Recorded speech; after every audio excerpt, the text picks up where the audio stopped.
Madam Chair, let it be known that I am not protecting or I am not defending anyone, much less the former president of the Republic of the Philippines, President Duterte, since I am an ally of this administration led by President Bongbong Marcos, and at the same time a friend of Vice President Inday Sara Duterte.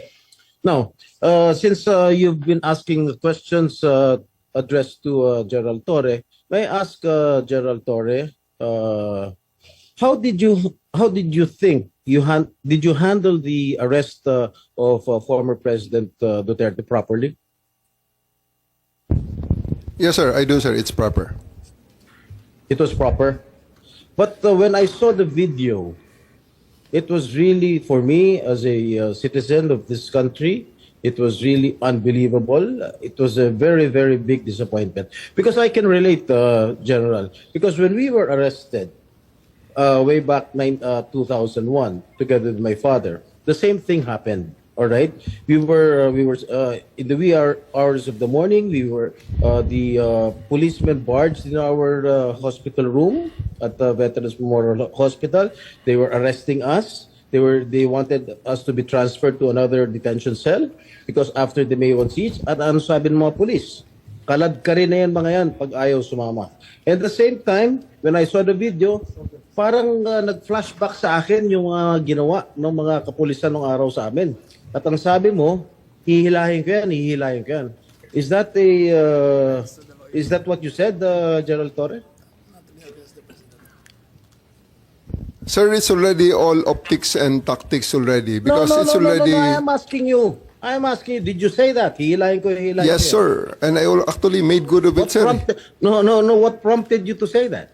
Sir, I made good of it, sir. Sabi ko, sir, hihilain ko yan. And I went back to AS Medialdea, handcuff him. Bakit mo nga sinasabi? You know, your statements based on the video may reflect the PNP as an institution. Baka sabihin lahat ng ating mga kababayan, ganyan pala yung mga pulis. Masyadong wala man lang respeto sa matanda, sa isang dating pangulo. Ganon din ang ginawa sa amin eh. Can you justify why you said that hihilahin ko yan? Nakita ko si dating Pangulong Duterte, di naman lumalaban. What prompted you to say that? Mr. Senator, respectfully, the threat of hihilahin ko na yan was not towards the president, the former president. It was ensued after a heated argument between his counsel and General Torre. In no way was the former president threatened with bodily harm. Yes, Who was addressing the sinasabihan ni Gerald Torre? Was it the lawyer or was it the former President Duterte?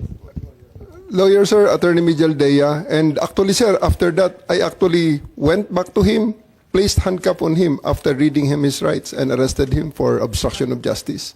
And after All that, right. sir, I brought him to the bus and came back again and told Attorney Delgra he's next. And again, sir, I will reiterate all credits goes to the former president because after he saw that I'm already very, very serious in bringing him into the plane, he said, okay, let's go. And I told Romy, the PSG, to just escort him and he went voluntarily to the bus that brought him to the plane. sisingit lang ako Senator Jinggoy. Kasi binabasa ko rito yung standard operating ng PNP. Ang liwaliwanag naman eh. No torture, no force, no violence, threat, intimidation, or other means to vitiate the free will to be used against the arrested person. Eh di the more so, yung mga kasamahan ng arestado. Eh sabi mo nga, ikaw na nag-admit forcefully. Eh talagang you used force. Eh bawal po yun. Ma'am, it is, I placed ES Medialdea under arrest for obstruction of justice. Eh, sabi nga ni Senator Jinggoy, hihilain mo pa. Yes, ma'am. I did because I have to get into their heads to make them to make it very, very clear to them that we are already very, very serious O, of tama loading nga. the president to Oo the naman, plane. General, pinapaliwanag mo, pero bawal ang paggagamit ng dahas, ng pananakot, Ma'am, ng just to be intimidation, or any other means. Ang liwanag nasa kapulisan yan Ma'am, eh. just to be clear, operationally, there was obstruction of justice. It was the decision call of General Torre to place him under arrest for obstruction of justice. Now let us separate what happened to the president. You are talking about Attorney Medialdea. Yes, ma'am. Paano yung iba? No one else was armed, ma'am. Yung attorney. No, wait. Yung abogado. If I may, Senator Amy. Yes. Madam Chair. Ayan. Sino yung kinaladkad nung isang pulis? Yung security na nakaitim. I think it was General Torre na hinila yung isang abogado. Dalawa yun yung abogado, hinila yung upuan, di ba? Tapos yung nakaitim na si Q, kinaladkad din. Si Attorney Delgra, sir, because he is next to be arrested. And because of that, the former President PRRD saw that I'm already that serious. And he said, he prevented the situation from further deteriorating and escalating. So he said, let's go. Isn't he entitled to a counsel of his choice, General? Yes, sir. For 12 hours, he was there. Oh. Can't he speak to his client? Bigla niyo na lang... They are there for 12 hours, sir, speaking to each other. Ano? They are there for 12 hours speaking to each Alright. other, sir. One more thing that I noticed in the video, no? Ang sabi ni PRRD, papasukin niyo yung anak ko. Abogada siya. At ang sinabi mo, hindi ko siya papapasukin. Why not, Gerald Torre? That is a decision. That is my call, sir. That is my decision. Considering that Okay. he had already been assisted by 3 lawyers all throughout Okay. that time, sir. And gabi na ho yun, sir. The request was made at around mga 9 o'clock na, sir. 11 hours General after Torre, ganito, the ha? first arrest. Tanggalin mo na yung titulo ni Inday Sara. Kalimutan mo na siya na Vice President siya. Pagpalagay natin hindi siya Vice President. She is an immediate member of the family. Nung kami po ay nakakulong, ang immediate members of the family, 24 hours pwede bumisita sa amin, nakakulong kami. Ito hindi pa nakakulong. Anak ito. Bakit hindi niyo pinapasok? Maliban doon, is this not a violation of RA 7438 that requires that you guarantee access to an attorney in addition to the immediate family? The president also said na yung anak niya, yung babae, abogado ko yun, papasukin nyo. Hindi nyo pinapasok. Abogado yun eh. Actually, sir, Exactly. first to answer the question of Senator Estrada, sir. I have told the president that they can visit him at his detention facility because at this time the order of the day is to load him into a plane. So that's what we endeavored to do, and that's what happened, sir. Ano niya bibisitahin yung tatay niya sa Netherlands? Hindi naman dito tinray eh. Hindi naman dito kinasuhan eh. Sa ibang bansa eh. Oh, bakit hindi niyo man lang binigyan ng kortesiya yung anak na isang abogada na magkukonsulta? Katulad nga na sinabi ko kanina, yung mga nakakulong nga, 24 hours pwede bumisita ang immediate members of the family. Bakit ito hindi pa nakakulong, hindi niyo pinapasok yung anak? Our mission at that time, sir, is to deliver him to the My God. body Kahit who issued the anong warrant, mangyari, sir. Nasa batas yan. Nasa batas yan, General. Immediate members of the family, lawyers, priests, etc., etc. I should know. Nanggaling ako dyan. Tapos ito, hindi naman nakakulong. Again, I am not defending President Duterte. I'm just explaining the rights of an accused. Because naging akusado rin ako. And I don't want that to happen to anybody else. Dapat naman nagbigay kayo ng konting kortesiya o respeto man lang sa mga dating presidente dahil naranasan namin yan. Nung kinulong po yung tatay ko, ganun din. Kawalang respeto ang mga pulis sa amin. Porket nawala na ba kami sa kapangyarihan, ganun na lang. Matanong ko naman sa iyo, General, wag naman po sana mangyari, God forbid, sa pag sinapit ng ni President, pag sumapit ng ganitong sitwasyon si Presidente Marcos, gagawin mo rin ba yon sa kanya? I hope not. Ang liwanag po ng batas, kung ma-follow up ko lang si Senator Jinggoy, tama po siya. Hindi lang yung immediate family, medical doctor, pare or religious minister, any national non-government organization, ang CHR, international non-government accredited by the Office of the President. Lahat yan may access, pero pinagbawalan ninyo. On 2 counts, immediate family na, abogado pa niya. Bakit ganun? Ma'am, I think that's sub judice. I think we should be wary of many of the things we are mentioning Bakit here. po naging sub judice yun? Ito kasi, ano ho yan, habeas corpus po ang petition. So everything about the arrest will be asked by the Supreme Court. Kanina pa natin kung pwede ho. pinag-uusapan yung arresto. Pero ano ho I think that we're just passing, parang lumalampas na po tayo sa boundary. Senator Jinggoy, pa? Ang sinasabi ko lang, the manner on how the former president was arrested, because ayoko naman mangyari sa darating na panahon na magkakaroon naman tayo ng ganyan. Sana makapagbigay lang ng korting kortesiya man lang, nakausapin yung mga abogado, pero nakausapin yung mga members ng immediate family niya, sana naman binigyan niya ng pagkakataon. Kaso mo, nung nakiusap si dating Pangulong Duterte na papasukin yung kanyang anak na abogada, tanggalin mo na hindi siya, na vice presidente siya. Abogada at anak niya, member na immediate family, sana naman lang binigyan niya ng pagkakataon. Makita niya yung tatay niya bago niyo siya isinakay sa plano. Yun lang naman yung sa akin. Masakit. Ako, isang anak na meron din akong tatay na ginanon ninyo. Masakit para sa akin. Pakipaliwanag din. Maraming salamat, Senator Jinggoy. Marami tayong pinagdaanan, kapatid.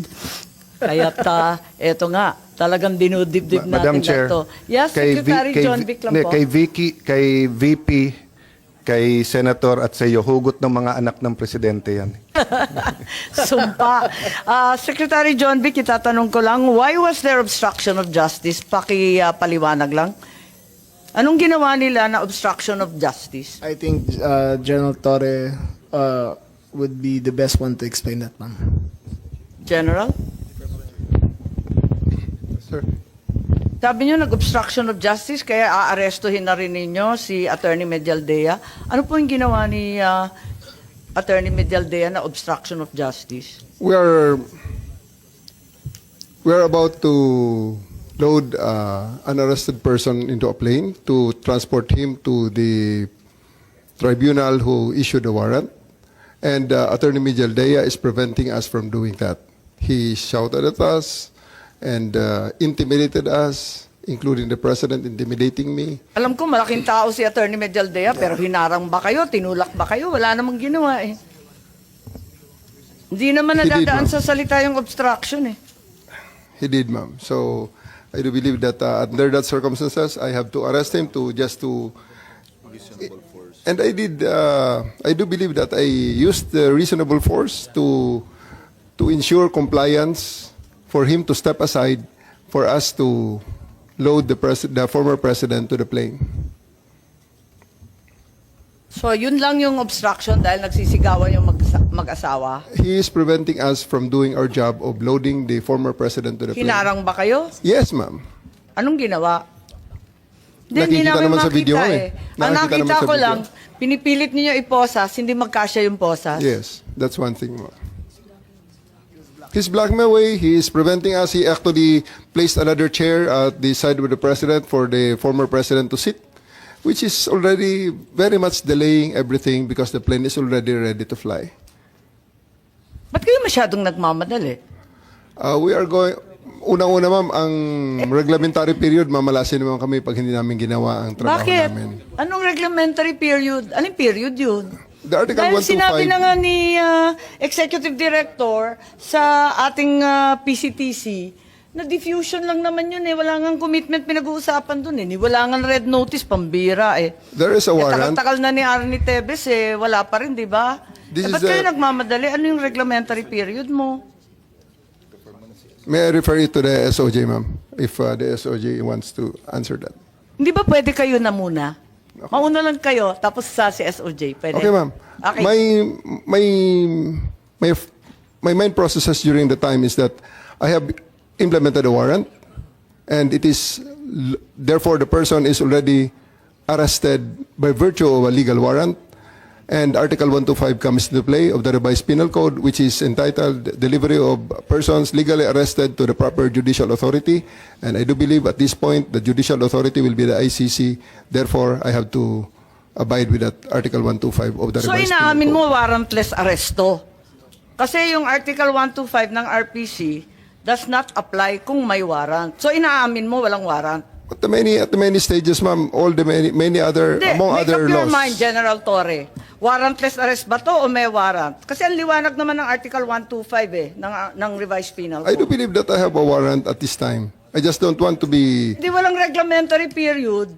Mamili ka. Kapag warrantless arrest, edi may period. Kapag may warrant, walang period. Just the same, ma'am, I have to deliver Hindi him to the pareho judicial yun, proper kapatid. authority. Hindi magkapareho yun. The reglementary period only comes into play when there's a warrantless arrest in accordance with Article 125 of the revised penal code. Di po ba? At saka may kinalaman yun sa delivery of the accused and arrested. Di po ba? And I'm being cautioned by the DOJ, ma'am, that it may be sub judice already to discuss that because of the habeas corpus pending in the Supreme Court, ma'am. Pati ba naman ng revised penal code, naging executive session, pambihirang buhay ito. Okay. Senator Cayetano? Ma'am, can I have a few questions, baka 10 to 15 minutes and a short introduction lang. Okay. So, good afternoon ulit, gentlemen, ladies. Pasensya niyo yung aking introduction. I'm not imposing this on you.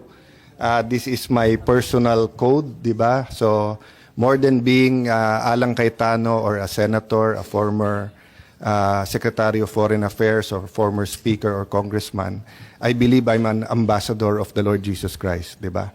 So, I'm not imposing that on anyone, but our USEC here will tell you, ambassadors don't have opinions. Kung ano ang sinabi ng principal nila, yun ang iyong opinion. Hindi ka pwede magsariling opinion. So when we pray, yung Lord's Prayer na, your kingdom come here on earth as it is on heaven, you're actually aligning your government and your culture with God's culture, di ba? And God's purpose. Yung pinakasimple is, do good or promote good, prevent evil. Parang sa police din, Sir Marbil, di ba, na prevent evil, do good. Saan nagkakatalo? Nagkakatalo dun sa mga pro-Duterte na the drug war was a war for peace and order. It was a war because many pushers and to certain effect addicts who committed crimes were making people unsafe. So to those who are supportive of that, they're doing God's will of promoting good. Doon naman sa human rights activist, ang ano nila, accountability. So kahit yan ay pusher or addict, hindi dapat patayin na lang or EJK. Wala tayong complication if Duterte was more like FVR or more like Pinoy because his language was more diplomatic. So you wouldn't hear FVR despite being a distinguished soldier, one of the founders ng special forces, 'di ba, ng even sa police, 'di ba? So pero kasi si President Duterte may lengguwahe, pag lumaban patayin niyo yan. His explanation is that yun kasi naiintindihan ng kriminal. Pero ang police, aral yan, so alam nila tama't mali. So if you looked at the videos when I was foreign minister, I had nothing to do with operations, but part to nung explaining to the world what was happening, and part to nung communications. It was both based on the foreign policy, and the President allowed me to put a little bit of my opinion. So ang stand namin doon during that time, and this is where I'll start my questions, SOJ, is that lahat ng mali iimbestigahan. So the only way that President Duterte will have a chance to show na walang systematic culling of addicts, extrajudicial killing, walang crime against is individual, one-on-one investigations. What confused everything during that time? First, meron po kasing issuance ang sila Secretary de Lima noon, ni-redefine nila yung extrajudicial killing. AO 35. Kaya yung 13,000 to 18,000 na patay every year during the Aquino administration, suddenly nung Duterte administration, so nung time nila, sinabi nila hindi extrajudicial yon. So nandun sa AO, tinanggal nila yung mga activist na hindi daw extrajudicial killing yon. So pagdating ng Duterte time, basta't patay at hindi natural causes, extrajudicial. Okay? Pero klaro din naman na dumami din because nga, once you started the campaign, meron talagang away among the syndicates, meron, from the start, Duterte said, meron politiko, meron police, may businessman, lahat yan may involved sa drugs. And no one of us naman doubted that. Ang question lang, yung due process sa mga pulis at politiko dun sa drug war. So, klaro tayo dun. So, eto lang yung question ko. SOJ, feel free kung tingin mo, sub judice or issue na to, but factual lang, no? I think this is of public record. Former Senator De Lima was a Commission on Human Rights chairperson 2008 to 2010. Tama, no? Yeah. So, no one disputes that. Sa pagkaalam ko, wala siyang final na case during that time na siya'y CHR. So, I'll just check that, Madam Chair, and then submit it to the committee. But ang pagkaalam ko, walang case. Okay. But eto siguro masasagot ng DOJ kung hindi ngayon, just forward the answer. From 2010 to 2015, despite the investigation of former Senator De Lima noong 2008 to 2010, ang sabi niya, mahirap kumuha ng witness kasi nga mayor pa siya noon, tapos malakas daw sa presidente noon. I think he was peace and order head nung region eh. But 2010 to 2015, siya ang DOJ secretary. Sa pagkaalam ko, wala rin siyang final na case. To your knowledge, may final ba ang DOJ noon or special prosecutor against Duterte ng 2010? I have no idea, Yeah. sir. Can we double check? I will double check, Yeah, sir. okay. Sa pagkaalam ko po, sir, wala. Okay? Ang point ko is that either wala siyang kaso, meaning wala siyang ebidensya, because if she had, why didn't she file it? During the time na siya nakaupo, na walang poder si Mayor Duterte. Okay. Fast forward, 2016, September pa lang, so June 30 kami naging senador, siya, I was an incumbent noon. July, last week of July ang third week ang SONA, so July, August, September. No? Wala pang 2 buwan as senator, nakakuha daw siya ng 2 importanteng witness, si Edgar Motobato and former PNP officer ba siya or Arturo Las Cañas.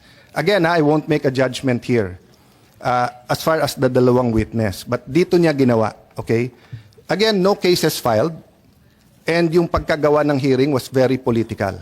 I was just testing the credibility of Edgar Motobato and Arturo Las Cañas. For all I know, they were very credible. Pinatayan ako ng mic dito sa session. Inagawan ako ng mic, ini-intimidate ako.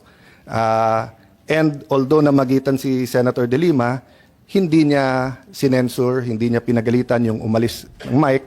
And anyway, history is the record. Ang point ko, still they did not file cases dito sa Pilipinas. Pero hawak nila yung 2.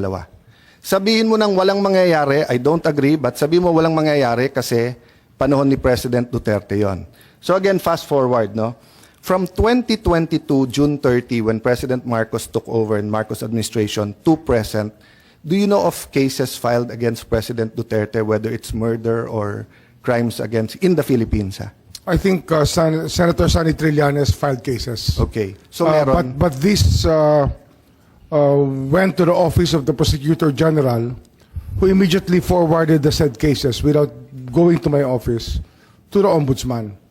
And there, it's already, it was locked in there already. It never went back to us. So as we're discussing naman SOJ, this is factual lang naman, di ba? May case ba, wala? We're not making judgments dun sa cases. But ang point ko kasi, kung walang case,